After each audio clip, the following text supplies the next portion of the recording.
You are prepared and ready with all of your interview techniques and skills. Now, who are you going to target to get a job? And how do you get in their door? We're going to help you understand what the hidden job market is and how to access it through networking. Learning how to network into the hidden job market is truly the key to designing a job search strategy that will get you results. Let's consider the 3 C's of networking: contacts, credibility, and competence. First, the more contacts you know and who know you, the more likely it is you'll uncover one of the 80% or more of job openings that are never listed anywhere and are considered part of the hidden job market. Your credibility, which is made up of your reputation and your character, is the most important single quality about you in terms of getting recommendations and referrals from your contacts. In the final analysis, you must have competence. That is, you must have experience and a reputation that speaks to how good you are and how good you have been in your previous jobs that will determine whether you're qualified for the position under consideration.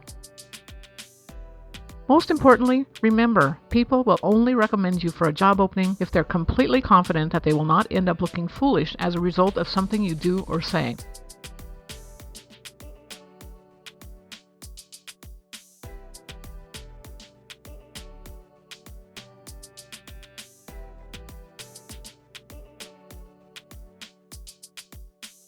So be encouraged because there are jobs out there. Use every resource at your disposal when looking for a job. Use the services and resources of your university or local career centers. Look at online job websites. Define the companies that you'd like to work for and visit their website for job openings. You can also go to career and job fairs, and most of all, we'd suggest that you network because that's where you'll get the biggest reward for your efforts. The key to remember about networking is that if you make a good impression on someone while sharing about yourself and what you're looking for, chances are they'll share with someone in their network that you don't know. And it's a chain reaction that could result in a job for you. We've listed some statistics we understand the least effective ways to get a job. And you can see that chasing after internet job postings really does not give a great return. It's like 7 out of 100 might get results that way. And if you think about this, you can understand how time-consuming it is for an organization to wade through all those resumes. It's so much easier for them to use the referral system as people come pre-recommended, and we're going to talk more about that. And also, it's challenging for you as a job seeker to keep sending out resumes hoping that you'll get a return phone call. And when the phone call doesn't come, it's discouraging. So if you need to do internet job posting, do it at night when you can't be out talking to people, but don't put a lot of hope into getting a job that way. So our guidance to you is that you utilize all job search tools, but you do so smartly. Minimize the time you spend on the internet, as I mentioned, and do that in the evening when you can't be out having conversations. During the day, you should have scheduled courtesy interviews and conversations over lunch and for coffee in order to maximize your opportunity to ask for help in your job search and to share about who you are and what you're looking for so that you're top of mind when people hear about opportunities. We also believe that the internet holds a wealth of information when you want to research your targeted companies or a company that you'll be interviewing with. Most of all, we believe that you need to get out of your comfort zone and make it a full-time job to get out of the house and have conversations in order to get a job. So here are some helpful links for you to use when you're utilizing the internet for your job searches. And remember to do that at night when you can't have other conversations. So LinkedIn is a social networking site that's focused more on your professional network. In addition, there are search engines that do a sweep of all the jobs available across the internet based on your job search criteria. And that's Indeed, Simply Hired, Monster, and Career Builder. In addition, you can keep checking your local Craigslist as it has become a place for employers to advertise also. Simple and to the point, there are 2 ways to find and get a job. The employer looks for you through advertised job openings, and you look for the employer through the hidden job market. And that's the way we're going to show you. Advertised openings can be classified ads, employer hotlines, company websites, job banks, and large internet recruitment sites. You'll probably feel most comfortable with the advertised job market because it makes sense to go where you're being invited. And let's face it, it's easy to send your resume or fill out an online application. However, the advertised job market is frustrating and slow and troublesome for both the employer and the applicant. For you, it means lots of competition, particularly for entry-level positions. So don't get me wrong, people do find jobs through the advertised job market. It is most often job seekers who meet or exceed employer requirements and who have caught the eye of the recruiter with their resume and cover letter. Remember that the advertised job market is only a tiny fraction of the available jobs. We believe that the best positions, no matter how you define best, are never advertised.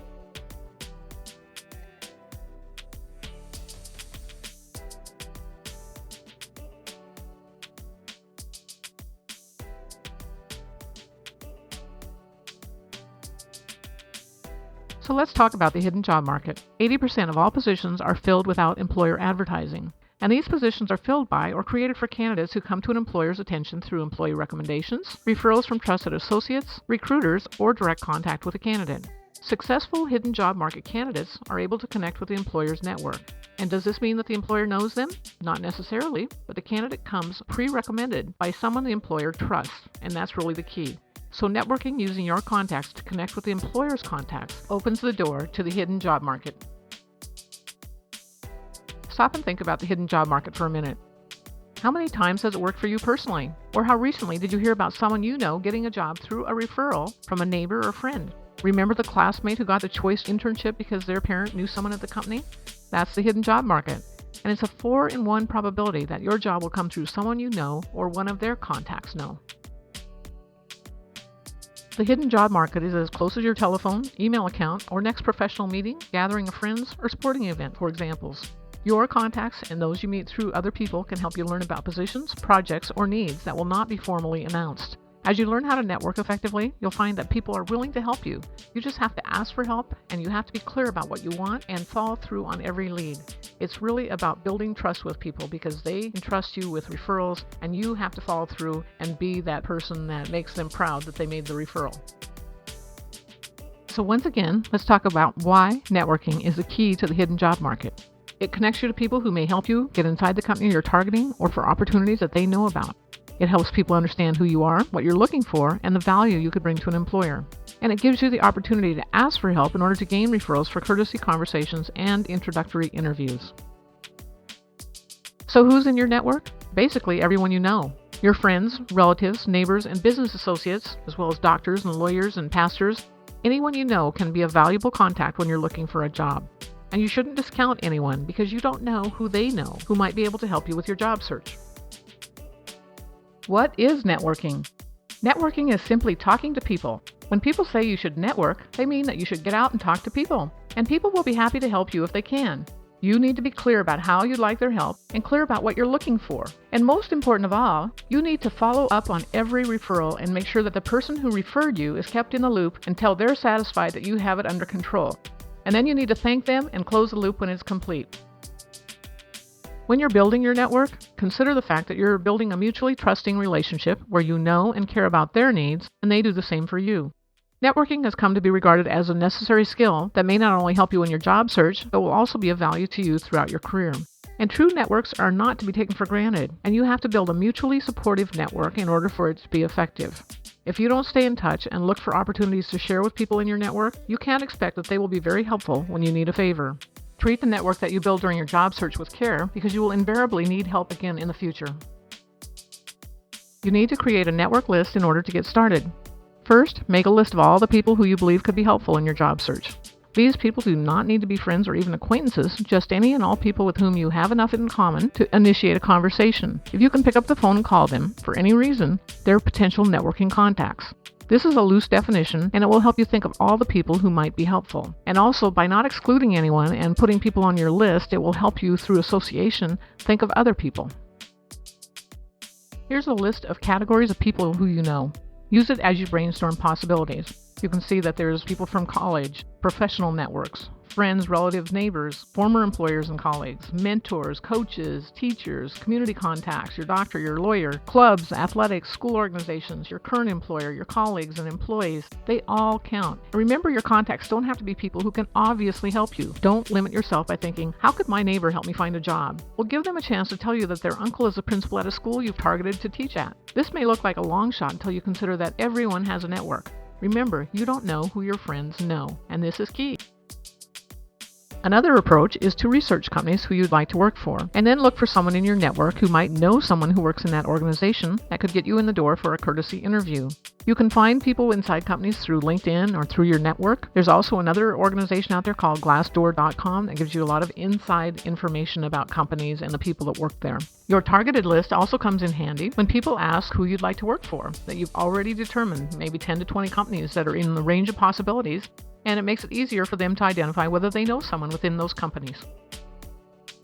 As you start considering your target company list, the first thing you need to do is define what a great place to work means to you. You might want to consider business focus, values, services, products, location, benefits, reputation, and work-life balance. After you've generally defined the type of company that attracts you, we'd suggest that you brainstorm a list of possible companies that fit your criteria. Then go to their company website and research information on your list of attributes that may give you some idea what the company does, what their corporate culture is like, whether they're considered a great place to work. And this process will help guide you to come up with a list of companies that you might target.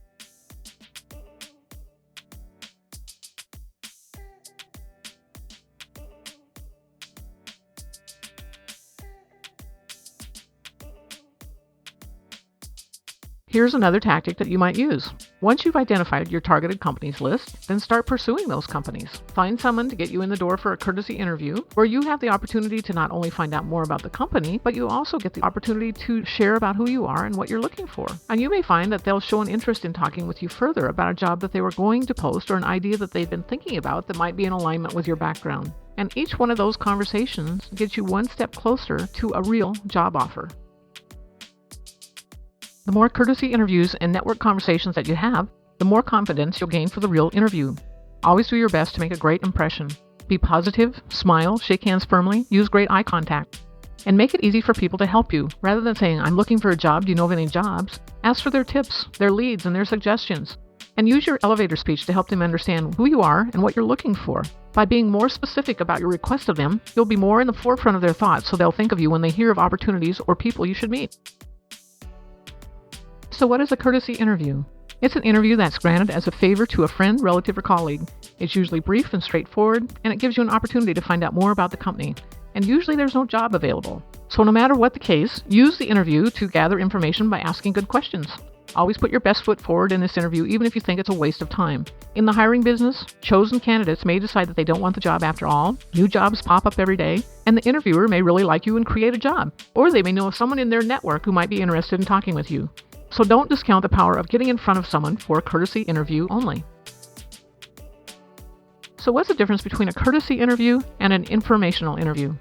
In an informational interview, it's one that you schedule to gain valuable information about a company, a line of work in which you're interested in, or perhaps learn about career opportunities that are available inside the organization. It's also a way to get inside one of your targeted organizations. And it gives you an opportunity to make a positive, lasting impression so that if there is a future job opening, they might remember you. As you start following up on referrals and on your own network conversations, you'll need to call and ask if you can come and chat with them for help and advice about your job search, and suggest that the meeting would not be longer than 30 minutes. Also, it's best to meet in their office if possible because it's more professional than a coffee shop. As a courtesy, you should send them your resume by email in advance of your meeting, and start with people you feel most comfortable with, and work towards your most important contacts who you believe will be most helpful in your job search. So how do you start making those conversations? Well, here's a script for a phone call to a network contact. Hello, my name is Melinda Stevens. I'm a graduating senior from Michigan State and my major is accounting. I received your name from the alumni office and they said that you are now a CPA and audit manager in Chicago. I'd like to know how you got where you are today and what advice you would have for a college graduate just coming into the job market. Could I schedule a time to meet for coffee or have a telephone conversation? And here's an idea for how you could follow up from an introduction by a network contact. Hi, this is Edward Johnson. I'm following up on the email introduction that Julie Bryan sent you yesterday. I understand that you work for so-and-so in so-and-so. I would like to sit down and talk with you to learn about what you do and what it's like to work at this company. I'm looking for a job and know that expanding my network will be an advantage to me. I recognize there aren't any jobs available. If that's the case, could we schedule a half-hour phone call or coffee at your convenience, please? So once you get an opportunity for a courtesy interview or a referral conversation, you need to have a plan for when you get there. So when you get there, start with light conversation and then say, I believe that I will find a job through a referral and I would appreciate your advice and help. Be prepared to answer interview-type questions. Tell me about yourself and what are you looking for? Basically, your elevator speech. And by the time you've completed 5 or 6 of these types of meetings, you'll be more comfortable answering questions and talking about yourself. You'll be impressive. Each one of these conversations add up to confidence when you get to the real interview. Can you help me? That's the point of these courtesy conversations. So ensure once that you get there that they get a great overview of who you are and what you're looking for. And your request of them, you're looking for more referrals and more opportunities for courtesy interviews into your target companies or to other people of influence who might know of a job. And the main point to remember is you don't know who they know. So every time you have a conversation, you're opening up your job search to more people to help you. When you're chatting with someone, you're sharing knowledge about you that will help them decide whether they like you or not, whether they want to help you or not. Essentially, you need to understand that building trust is a critical part of each of these conversations. Always concentrate on letting them get to know you by following their lead in the conversation. Listen rather than talk so you can hear what's important to them. And you never know where courtesy and informational interviews will take you. And we hope they'll guide you to the opportunity to get that perfect job. Networking at a distance is the same process, but you set it up as a phone interview and email your resume. Shoot for completing 5 to 6 conversations per week as a minimum, and that could be a combination of phone and in person.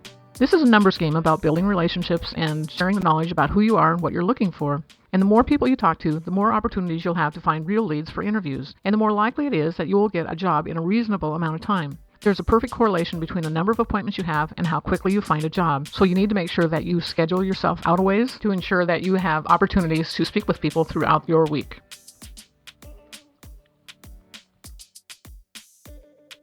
During your job search, you must take persistent, continuous action in the direction of your goals until you succeed. And self-discipline is the core value of success. What it means is that you have the ability within yourself, based on your strength of character and willpower, to do what you should do, when you should do it, whether you feel like it or not. And character is ability to follow through on a resolution after the enthusiasm with which the resolution was made has passed. It's whether or not you can discipline yourself to pay the price over and over until you finally obtain your objective. And bottom line, persistence is a true measure of individual human character when the going gets tough. And during your job search, you have to be persistent, to have self-discipline, to stay in action, and believe us, your persistence will measure the belief you have in yourself and your ability to succeed. And if you can hang in there through all the ups and downs, you will get a job. But you have to maintain a positive attitude and take that persistent, continuous action in the direction of getting a job. We don't think we need to remind you that finding a job is now your job, but there's some things you can do along the way to make it more effective. You can exercise and pursue things that keep you uplifted. It's very important that you stay positive throughout your job search. And make a plan and stick to it. So have a strategy. Fill your calendar every week for the following week so that you know what you're going to do and what you need to prepare for. And don't go alone. Reach out to your support group when needed and ask for help. And most of all, take persistent, continuous action in the direction of your goal to get a job until you succeed. In summary, networking is the key to the hidden job market. The 80% of the jobs that are filled through referrals from people inside the company or from their network. It's a much more productive way of looking for a job because you basically get in the door for an interview and the job hasn't even been advertised. Take time now to brainstorm and prioritize your network list, and then also research and identify your targeted companies list. The next step is to reach out to people on your list and ask if you could talk with them about your job search.